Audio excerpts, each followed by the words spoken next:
रोई रोई बोले ले सुंदरी बेटी हो, किन दी पापा जी मोती के साड़ी हो, किन दी पापा जी मोती के साड़ी हो।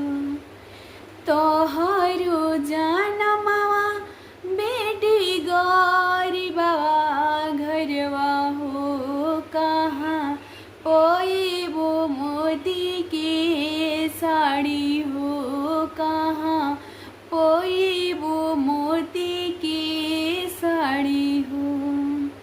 तहरो के बियाह बेटिया मेरवा घरवा हो, हिजे पेनी हम मोती के साड़ी हो, हिजे पेनी हम मोती के साड़ी हो।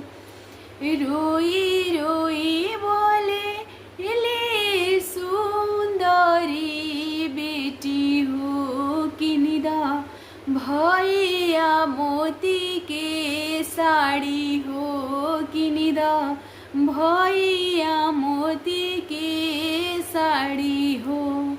तोहरो जनमवा बहिनी गरीबवा घरवा हो, कहाँ पोएबो मोती के सड़िया हो, कहाँ पोएबो मोती के सड़िया हो।